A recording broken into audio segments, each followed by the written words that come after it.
సరేనా? Good evening మిత్రమా. So ఈరోజు మన టాపిక్ వచ్చేసి రక్త ప్రసరణ వ్యవస్థ. ఈ రక్త ప్రసరణ వ్యవస్థ యొక్క పితామహుడు William Harvey, father of blood circulation అని అంటాము. ఈ రక్త ప్రసరణ వ్యవస్థకు మూలం మన దేహంలో ఉన్నటువంటి గుండె. రక్త ప్రసరణ వ్యవస్థ ప్రధానంగా పంపిణీ చేసేటటువంటి అవయవము గుండె. ఈ గుండె ఈ రెండు ఊపిరితిత్తులకు మధ్యన ఉన్నటువంటి ఖాళీ ప్రదేశంలో మీడియాస్టినం అని అంటాం. ఈ రెండు ఊపిరితిత్తులకు మధ్యన ఉన్నటువంటి ఖాళీ ప్రదేశాన్ని మీడియాస్టినం అంటాం. ఈ మీడియాస్టినం అనేటటువంటి భాగంలో అమరి ఉంటుంది గుండె. గుండెలో మొత్తంగా 4 గదులు ఉంటాయి. ఆ పై 2 గదులను కర్ణికలని, కిందన ఉన్న 2 గదులను జఠరికలు అని అంటాం. ఇలా మరి కర్ణికలు కనుక తీసుకుంటే ఈ కుడి కర్ణిక అనేది ఎడమ కర్ణిక కంటే పెద్దదిగా ఉంటుంది. కుడి కర్ణిక శరీర భాగాలలో ఏర్పడినటువంటి ఆక్సిజన్ రహిత రక్తము లేదా చెడు రక్తాన్ని పూర్వపర మహాశిర ద్వారా కుడి కర్ణికలోకి వెళ్తుంది, కుడి కర్ణిక స్వీకరిస్తుంది. కుడి కర్ణికలోకి వెళ్ళినటువంటి రక్తము త్రిపత్ర కవాటం తెరుచుకోవడం వలన కుడి జఠరికలోకి వస్తుంది. కుడి జఠరిక నుండి పుపుస ధమని బయలుదేరి ఊపిరితిత్తులకు సరఫరా చేస్తుంది. అంటే మొత్తంగా కుడివైపు మొత్తం కూడా చెడు రక్తం ప్రవహిస్తుంది అనేటటువంటి విషయాన్ని గుర్తుపెట్టుకో. అదేవిధంగా మరి ఊపిరితిత్తులలో శుభ్రపడినటువంటి రక్తము పుపుస సిర ద్వారా ఎడమ కర్ణికలోకి చేరుకుంటుంది. ఈ ఎడమ కర్ణికలోకి చేరుకున్నటువంటి రక్తము ద్విపత్ర కవాటం ద్వారా ఎడమ జఠరికలోకి వస్తుంది.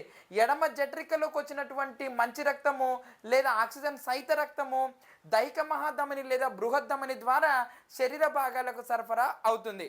ఇలా ఎడమవైపు మొత్తం కూడా మంచి రక్తం ప్రవహిస్తుందనే విషయాన్ని గుర్తుపెట్టుకో.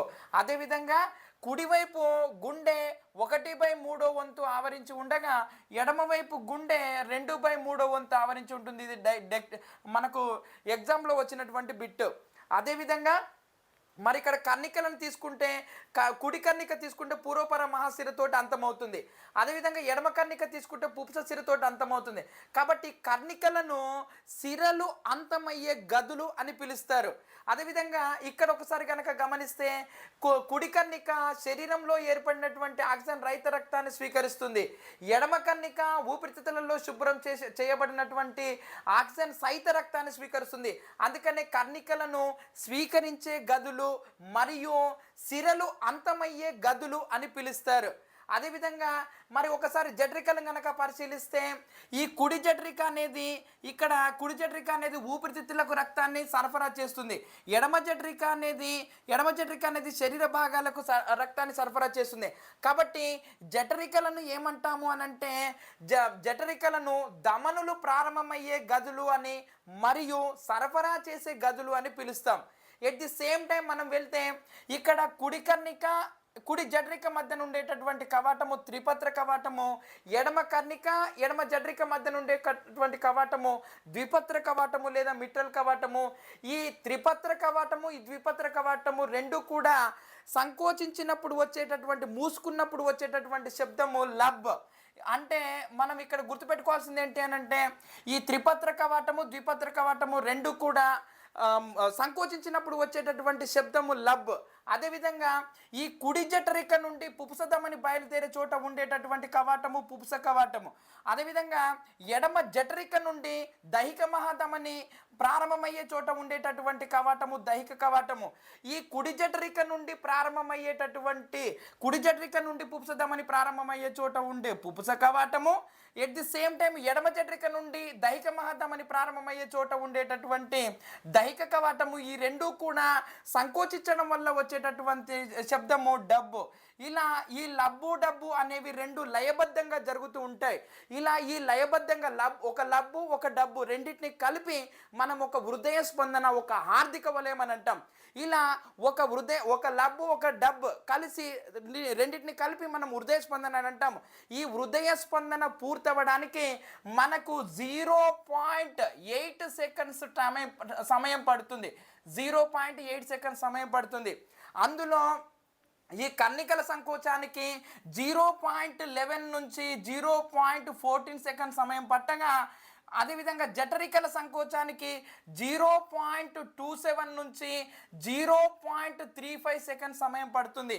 అంటే మనకు ఈ ఒక హార్దిక వలయం పూర్తవడానికి పట్టే పూర్తి సమయం వచ్చేసి 0.8 సెకండ్స్ కాగా, అందులో కర్ణికల సంకోచానికి 0.11 నుండి 0.14 సెకండ్ సమయం పట్టగా జఠరికల సంకోచానికి 0.27 నుంచి 0.35 సెకండ్ సమయం పడుతుంది. ఎట్ ది సేమ్ టైం నువ్వు చూసుకోవాల్సినటువంటి అంశం ఏంటి అని అంటే ఇక్కడ ఈ హృదయంలో ఉన్నటువంటి కవాటాలు ఏంటి, అవి ఎక్కడెక్కడ అమర్చబడి ఉన్నాయి అనేటటువంటి విషయాన్ని గుర్తుపెట్టుకో. ఎట్ ది సేమ్ టైం ఇంకొకటి నువ్వు గుర్తుపెట్టుకోవాల్సిన ఇంపార్టెంట్ అంశం ఏంటి అని అంటే ధమనులలో యాక్చువల్గా అన్నిట్లలో కూడా మంచి రక్తం ప్రవహిస్తుంది, కానీ ఈ పుపుస ధమనిలో మాత్రము చెడు రక్తం ప్రవహిస్తుంది అనే విషయాన్ని గుర్తుపెట్టుకోవాలి. అంటే ఆక్సిజన్ రహిత రక్తము. సిరలలో అన్నిటిలో కూడా చెడు రక్తం ప్రవహిస్తుంది, కానీ పుపుస సిరలో మాత్రము మంచి రక్తం ప్రవహిస్తుంది అనే విషయాన్ని గుర్తుపెట్టుకో. ఎందుకనంటే ఈ పుపుస సిర ఊపిరితిత్తులలో శుభ్రం చేయబడినటువంటి రక్తాన్ని ఎడమ కన్నికకు సరఫరా చేస్తుంది. ఈ పుపుస ధమని మాత్రము కుడి జఠరిక నుంచి చెడు రక్తాన్ని, ఆక్సిజన్ రహిత రక్తాన్ని ఊపిరితిత్తులకు సరఫరా చేస్తుంది. ఇది మనకు డైరెక్ట్గా అడిగినటువంటి బిట్. ఇంకొకటి నీకు ఇందులో ఇంపార్టెంట్ బిట్ ఏంటి అని అంటే ఈ కవాటాల యొక్క స్థానాలు అడుగుతున్నాడు. త్రిపత్ర కవాటం యొక్క స్థానం ఎక్కడ ఉంటుంది, ద్విపత్ర కవాటం యొక్క స్థానం ఎక్కడ ఉంటుంది అనే విషయాన్ని అడుగుతున్నాడు.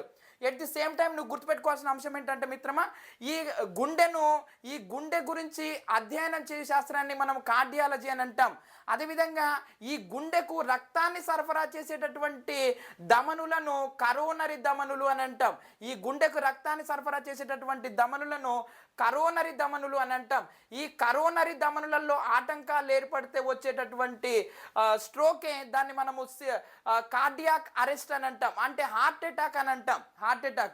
ఈ హార్ట్ అటాక్ వచ్చినప్పుడు చేయవలసినటువంటి చికిత్స ఏంటి అని అంటే సిపిఆర్, కార్డియో పల్మినరీ రీస్టార్ట్ అంటాం. ఇది ఎన్నిసార్లు చేసామంటే 30:2:3, అంటే 30 సార్లు ఒత్తిడి కలిగించాలి, 2 సార్లు కృత్రిమ శ్వాసను అందించాలి. ఇలా 1 నిమిషం లోపు 3 సార్లు అందించాలి. ఈ విషయాన్ని అనేది గుర్తుపెట్టుకో.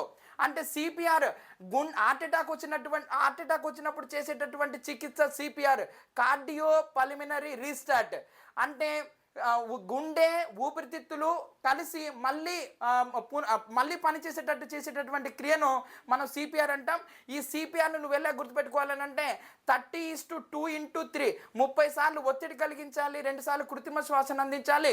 అదేవిధంగా 3 సార్లు చేయాలనే విషయాన్ని గుర్తుపెట్టుకో. అదేవిధంగా మరి ఈ గుండె కొట్టుకునేటటువంటి వేగము మనలో ఎంత అనంటే సాధారణ, దాన్ని బీపీ అని అంటాం. బీపీ బ్లడ్ ప్రెషర్, రక్తపీడనం అని అంటాం.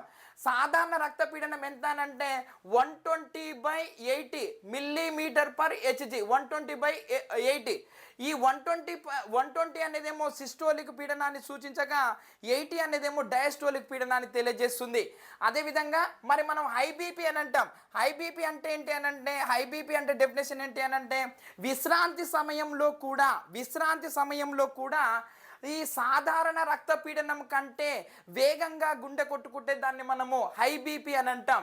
అదెంత అనంటే 140/100 ఉంటే దాన్ని హై బీపీ అని అంటాం. మరి అంటే సాధారణ రక్తపీడనమైనటువంటి 120/80 కంటే ఎక్కువ ఉంటే దాన్ని హై బీపీ అంటాం. హై బీపీ వాల్యూ ఇది.